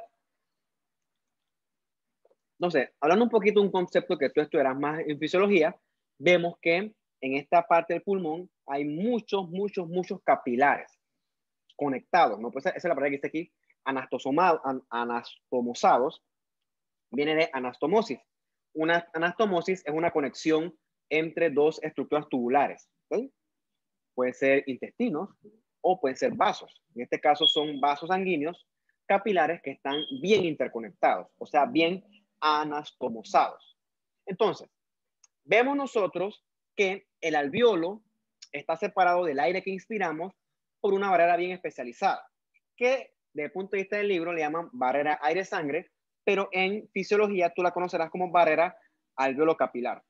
Esta barrera está constituida por el epitelio propio del alvéolo, el endotelio de tu capilar y las membranas basales respectivamente fusionadas de ellos. ¿Okay? Es importante porque esa barrera alvéolo capilar es la que permite el adecuado intercambio de oxígeno y de CO2, desde la sangre al aire y viceversa. ¿Cómo ocurre eso? No es mi materia, así que después lo verás. Entonces, esto es lo que ocurre en cada alvéolo, ¿ok? Tienes los capilares y tienes el alvéolo como tal. Entonces, la barrera esta aire-sangre o alvéolo capilar está dada por el epitelio del alvéolo, el endotelio de cada capilar y las membranas basales que están bien fusionadas. Esa barrera es la que permite el adecuado intercambio gaseoso entre estas estructuras. Otro elemento que nosotros identificamos en estos alvéolos es este huequito de aquí. Se llama el poro alveolar o también llaman el poro de Kohn. ¿Por qué es importante el poro de Kohn? Porque él conecta los alvéolos que vienen de distintas ramas. O sea, al final del día, esos poros lo que hacen es que los alvéolos todos estén interconectados. Entonces, de esta manera, las presiones de aire se pueden balancear y si un alvéolo se obstruye, los otros pueden suplir esta función. O sea que todos los alvéolos, a pesar de que son millones, todos están trabajando como en una orquesta. O sea, cuando uno falla, los otros son reclutados y balanzan las presiones hasta que se corrija el error, gracias a estos poros de Kohn o poros alveolares. Bien, con respecto al intercambio gaseoso, voy a mencionarlo, pero repito, esto no es mi materia, ¿no? Usted sabe que el aire que tú inspiras trae oxígeno. Entonces, este oxígeno se difunde hacia nuestra sangre. Ahí se une con la hemoglobina de tus y mis eritrocitos. En ese punto, nosotros regresamos el CO2 de la sangre desoxigenada, ¿ok? Una cosa importante es que este CO2 llega dentro del eritrocito en forma de ácido carbónico, este H2CO3, y entonces se libera gracias a la acción de esta enzima, la anhidrasa carbónica. Lo leo, ¿por qué? Porque este tema a mí no me gusta, esto es fisiología, ¿ok? Pero es para darle un poquito de sentido a lo que estoy hablando. Cada quien con su materia. Bien, esto sí es mi materia, ¿ok? ¿Qué reviste el alveolo? Los neumocitos tipo 1, ¿ok? Hay tipo 1 y tipo 2. Vamos a ver los tipo 1, que son realmente los que revisten el alveolo como tal. ¿Okay? Los tipo 1 son aplanaditos, son bien delgaditos y son a los que yo hablo cuando me refiero a un epitelio bien delgadito o bien fino. ¿Okay? El neumocito tipo 1 es el que corresponde con la parte alveolar de la barrera alveolo-capilar o barrera aire-sangre. ¿Okay? Son células bien chiquitas, bien aplanadas y que tienen uniones intercelulares bien selladas. O sea, ellos están herméticamente sellados. ¿Y para qué ocurre eso? ¿O para qué sirve eso? Para evitar que el fluido se meta o entre al espacio alveolar. Además está decirle que si el fluido se pasa al espacio alveolar, no se va a poder realizar adecuadamente este intercambio gaseoso. Y eso pasa, ¿ok? Eso pasa en enfermedades, pero el problema es que esto es histología, ¿ok? Si quieres saber cuándo pasa, eso es histopatología, eso es otra historia. Pero ven estos chiquititos aplanaditos. Estos son los neumocitos tipo 1, que son los que revisten esencialmente los espacios alveolares. Sus hermanitos son los tipo 2, son un poco más grandes, ¿ok? Y son menos numerosos. Los tipo 2 se encuentran sobre todo en las uniones de las paredes de los alveolos o las uniones de los septos alveolares. Tienen un núcleo más grande, diferente al tipo 1, que es un núcleo chatito, aplanadito, y el citoplasma es más pálido porque en su interior tienen bastantes vesículas, ¿ok? Vesículas intracitoplasmáticas. Entonces, aquí lo puedes comparar. Ves que el tipo 1 es bien aplanadito, delgadito, casi que parece como un endotelio, mientras que el tipo 2 es más grande, con un núcleo más grande, ¿ok? Y un citoplasma un poco más abundante, en el que tú puedes identificar, bueno, no es que se puede identificar, en el que existen vesículas intracitoplasmáticas. Sus funciones son distintas. El tipo 1 reviste la pared alveolar y veremos que el tipo 2 lo que hace es producir y secretar el surfactante. Otra cosa que ves aquí bien resaltada son los capilares, ¿no? Harto de capilares, esos alveolos, esos septos alveolares. Como dijimos, ¿no? El neumocito tipo 2 tiene muchas vesículas intracitoplasmáticas. En este punto le llamamos los cuerpos lamelares, ¿ok? Lamellar body. En esos cuerpos lamelares hay muchos lípidos, fosfolípidos, que se están secretando constantemente. Esa gran mezcla de lípidos conforma lo que nosotros le llamamos surfactante. Bien, el surfactante es importante porque él tapiza prácticamente toda la pared alveolar interna. Gracias a esto, se disminuye la tensión entre el aire y el epitelio. Es como, por ejemplo, su carro. Si es que tienen carro, su carro necesita aceite en el motor. ¿Okay? Si no tienes aceite, el motor se va a quemar. Porque ese aceite lubrica todas las estructuras internas del motor y es lo que permite el movimiento mecánico. Entonces, si no hay aceite, las estructuras rozan y todo se desbarata. Algo similar ocurre en el alveolo. Si no fuera por el surfactante, la tensión del aire con el epitelio, hubiera mucha fricción y no pudiera entonces eso distenderse ni intercambiarse. Entonces, por así decirlo, el surfactante es como una especie de lubricante, ¿ok? Entonces, al final del día, él lubrica toda esa pared, permite que el alveolo sea inflado con mayor facilidad, con menor fuerza, y al final del día, eso facilita la respiración. Si tú no tuvieras surfactante, respirar te costaría, porque tus alveolos tuvieran dificultad para expandirse. O sea, es como si tuvieras un carro sin aceite, ¿ok? Yo creo que es un buen ejemplo. Aquí lo ven, ¿no? Esto es un tipo 2, un neumocito tipo 2, y aquí los cuerpos lamelares, perdón. Entonces, el surfactante es importantísimo, ¿ok? Cuando tú rotes pediatría, cuando rotes en la sala de neo, y eso sobre todo se rota en el internado, y eso te guste o no te guste, eso es parte de la formación del médico. En la sala de neo hay muchos prematuros, o sea, bebés que nacieron antes de las 38 semanas. Hay unos que nacen muy, muy chiquitos, antes de las 30. ¿Qué ocurre? Esos bebés antes de las 30 semanas o antes tienen neumocitos tipo 2 muy inmaduros. O sea que esos neumocitos tipo 2 les cuesta secretar surfactante, ¿ok? O no pueden secretarlo.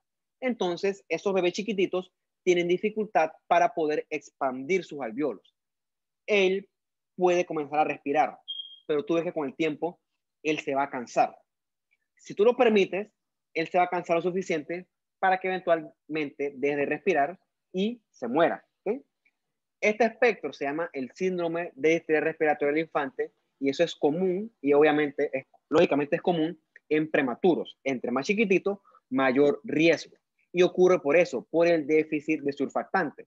Como este bebé no puede respirar solito, se cansa, a ese bebé hay que intubarlo, ¿okay? Intubarlo para que el ventilador respire por él, ¿okay? Pues se llama presión positiva. O sea, alguien tiene que hacer ese movimiento y es la máquina, porque él no puede, le cuesta mucho, eso cansa.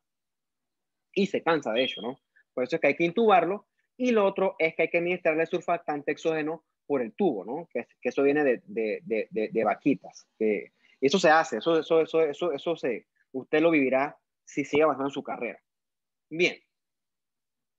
Fuera de los neumocitos, otra célula que encontramos en el alveolo son los macrófagos alveolares. O también se llaman células del polvo porque los tipos comen polvo compulsivamente. No pueden ver polvo porque se lo comen todo.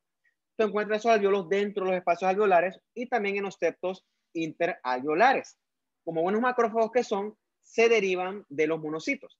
Entonces, los macrófagos alveolares comen eritrocitos que se encuentren ahí en la pared, en el espacio alveolar. Pregunta, ¿cómo llega un eritrocito ahí? Bueno, eso lo entenderás cuando des tu clase de falla cardíaca. ¿Okay? Resumen, en una falla cardíaca el corazón no puede bombear adecuadamente. Entonces la sangre se queda estancada en los sitios periféricos. Uno de estos sitios periféricos son los órganos periféricos, sobre todo las piernas, y el otro sitio periférico es el sistema pulmonar. ¿Okay? Entonces, como el pulmón no puede darle sangre al corazón porque el corazón está en huelga, entonces se queda la sangre en estos vasos pulmonares. Eso aumenta la presión hidrostática y con el tiempo, si no se corrige, comienza a salir la sangre de los vasos, se estanca todo. Entonces, esa es una forma de cómo llega sangre a los espacios alveolares. Y los macrófagos no pueden ver esa sangre sin comérsela. ¿Okay? Entonces, comienzan a comérsela y lo ves aquí, ¿no? Macrofaguitos llenos de hemosiderina. También comen compulsivamente polvo, ¿no? Eso se llama antracosis. Cuando se comen ese polvo, tú lo ves en su citoplasma y se llama antracosis. Aquí lo ves viendo. ¿Ves esto? Todo negrito. Esto todo negrito son macrófagos que están comiendo ávidamente polvo o carbón del aire. Esa condición se llama antracosis. Y aquí los ves en los espacios alveolares ahí parqueando, vigilando. Y acá los tienes cuando se comienzan a comer ese exceso de sangre que sobre todo se ve en la falla cardíaca.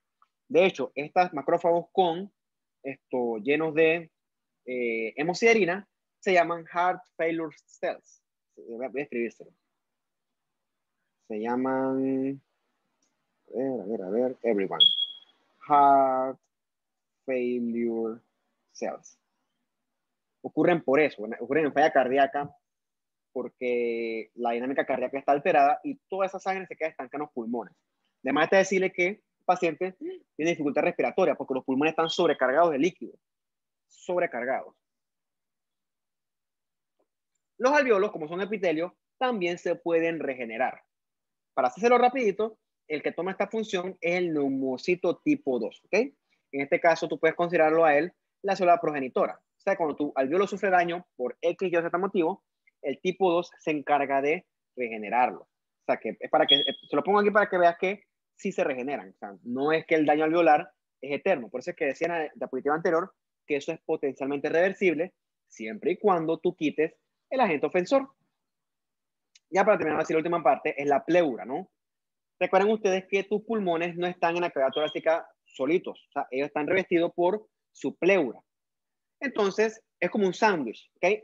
Ponte que la cavidad por fuera es el pan y el pulmón, pues, sería el queso.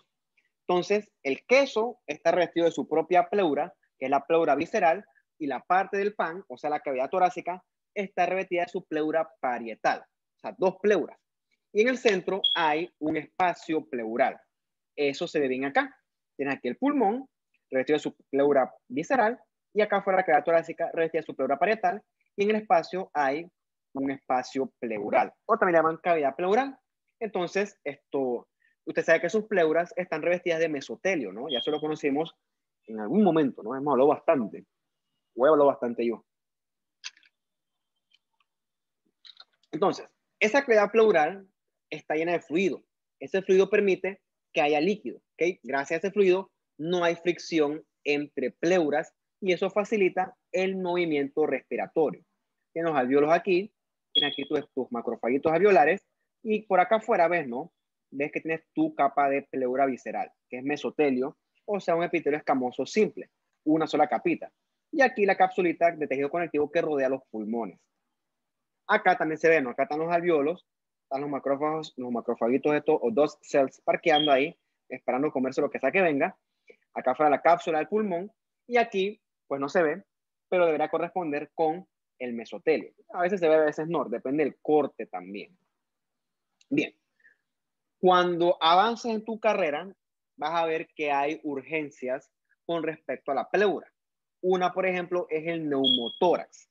Recuerda que en esta cavidad pleural hay líquido, pero no va a haber más nada. Entonces, en este neumotórax, la cavidad pleural se llena de aire. ¿Cuál es el problema? Que ese aire empuja el pulmón y obviamente ese pulmón empujado o comprimido no puede ventilar adecuadamente y eso le provoca al paciente dificultad respiratoria. La pregunta del millón, ¿cómo llegó aire aquí? Respuesta fácil, paciente clácata, le meten una puñalada que llega hasta aquí y a través de esa válvula que le forman, ahí entra aire. ¿Okay? Eso pasa, de hecho.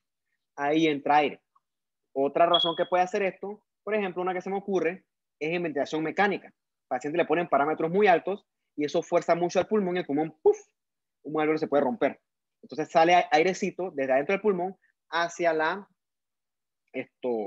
cavidad pleural. Es un neumotórax iatrogénico. Entonces, obviamente, ¿no? El paciente con un neumotórax tiene dificultad para respirar. Esa es la generalidad del neumotórax. Hay muchos tipos y hay muchos manejos, pero es para que usted conozca el término del día de hoy. Otra cosa que se puede dar a nivel de la cavidad pleural es que se llene de líquido. Se llama una efusión. ¿Okay? La efusión puede ser de líquido tipo trasudado o exudado. Eso depende de los criterios de Light, que eventualmente tú conocerás. Por lo general, estas efusiones ocurren ya sea procesos mecánicos, como una falla cardíaca, o procesos inflamatorios, como una neumonía, como un derrame producto de una neumonía o producto de una neoplasia también. Cuando son inflamatorios son exudados y cuando son mecánicos son más tipo trasudados. Yo sé que eso lo manejan, pero bueno, eso es porque yo lo doy en fisiopatología. La pleura también se puede inflamar, ¿ok? Se llama pleuritis. De más está decirle que si el pulmón aquí está lleno de agua, perdón, la pleura está llena de agua, de líquido, el líquido que más te guste, el paciente no va a poder respirar adecuadamente. O sea, ese líquido hay que vaciarlo. Obviamente, si te meten una puñalada, bueno, a ti no, al paciente, no solamente va a haber aire, también va a haber sangre. Eso se llama un hemotórax, ¿no? Porque también tiene sangre, ¿no? Eso se da también en cirugía general, yo lo di, y también en una materia que se llama medicina de urgencias.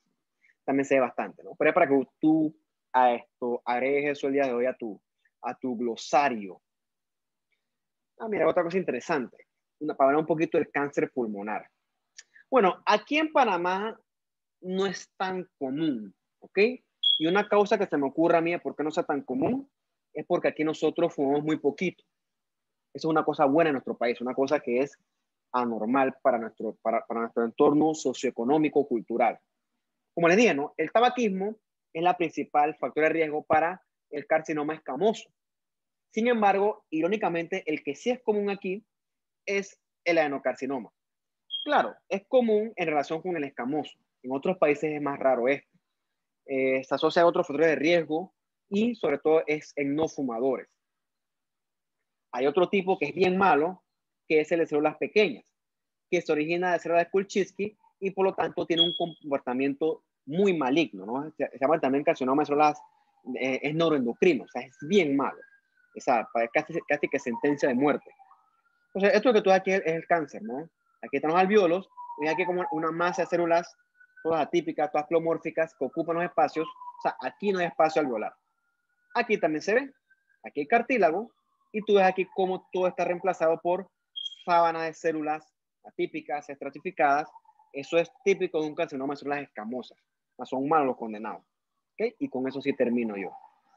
Ok, muchachos, dudas, preguntas, comentarios, curiosidades.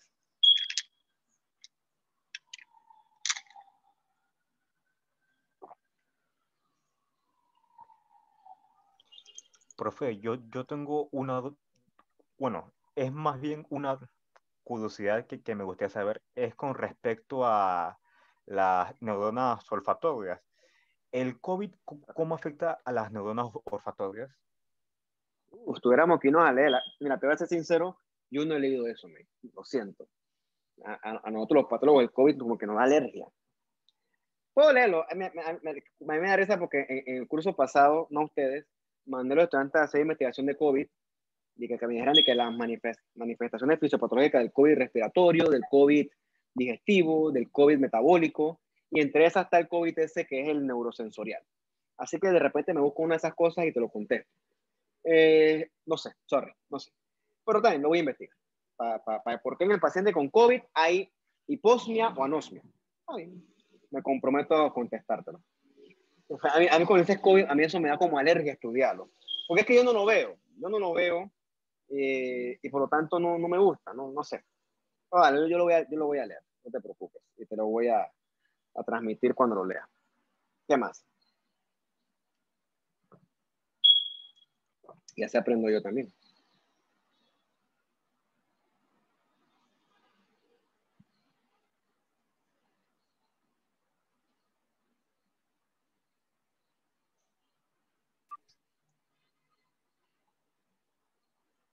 Nada. Bueno, si no tienen más preguntas, los dejo para que en 15 minutos exactamente tengan su quiz. Entonces, nosotros nos veríamos hasta el otro martes, ¿ok? Creo que ya son las últimas 3 semanas, si no me equivoco. Entonces, cuídense, muchachos, pues que estén bien ustedes. Chao, hasta luego.